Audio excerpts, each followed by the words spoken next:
আহা, বা বা বা, কি ফিল। অপেক্ষার অবসান ঘটিয়ে মুক্তি পেয়েছে রকস্টারের প্রথম গান পিরিতি। আই নো আপনারা হয়তো আমার মতোই বারবার ঘড়ি দেখছিলেন যে 7টা বাজে না কেন। तुम्हें कैसे पता चला?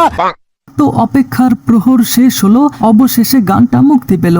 চলুন দেখা যাক কেমন ছিল শাকিব খানের পিরিতি। তবে তার আগে ইন্ট্রো। তো কেমন আছেন আপনি আর আপনার উনি? হাই, আমি জনি। চলুন শুরু করি। ওয়েল, প্রথমেই একটা কথা ক্লিয়ার করি। যখন আমরা জানতে পারি যে এই গানের টাইটেল হচ্ছে পিরিতি, তখন আমাদের মধ্যে অনেকেই ভেবেছিলাম যে হয়তো এটা কোনো রোমান্টিক ট্র্যাক হবে আর এখানে সাবিলা নূর বা মিথিলাকে দেখা যাবে, তাই না?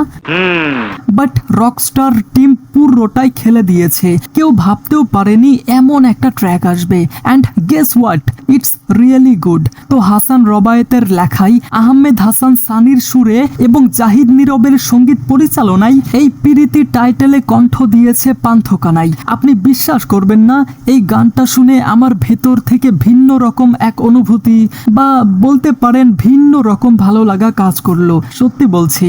আর এই গানের প্রত্যেকটা লাইনে যেন বাংলার ছোঁয়া। এটাই তো চাই। লিটারালি গানটার প্রেমে পড়ে গেছি, বিশেষ করে এই পার্ট।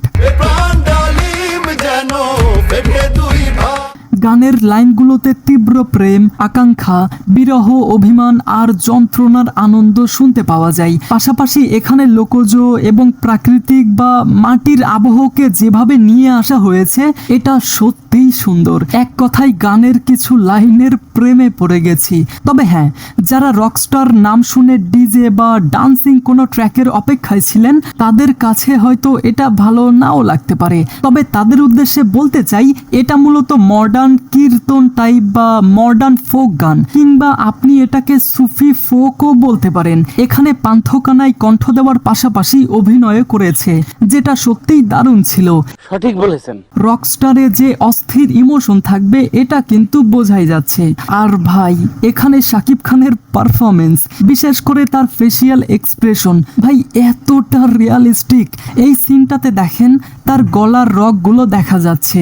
এটার মাধ্যমে আপনি বুঝতে পারবেন শাকিব খান তার ক্যারেক্টার পারফেক্টলি পোর্ট্রে করার জন্য কতটা desperate. And it's really good.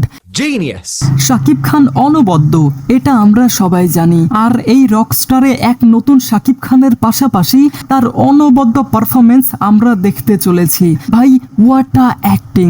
সব মিলিয়ে পান্থকানাইয়ের কণ্ঠ আর শাকিব খানের অনবদ্য performance, I really appreciate it. সত্যি বলছেন? ওভারঅল এই গানটার মাধ্যমে মেকাররা আমাদেরকে জানান দিচ্ছে এই সিনেমাতে আমাদেরকে আলাদা আলাদা ট্র্যাক দেখানো হবে, যেটা প্রবাবলি একটার থেকে আরেকটা ডিফারেন্ট হবে। আর হয়তো এই গানটা প্রথমবার আপনি শুনলে আপনার ভালো নাও লাগতে পারে, বাট আপনি বারবার শুনলে এই গানটার প্রেমে পড়ে যাবেন, যেমনটা লিচুর বাগানে গানের ক্ষেত্রে হয়েছিল। যাই হোক, তো গাইস, আপনার কাছে শাকিব খানের এই পিরিতি গানটা কেমন লেগেছে? আপনাদের মতামত অবশ্যই কমেন্টে জানাবেন। ঠিক আছে। Thanks for watching guys.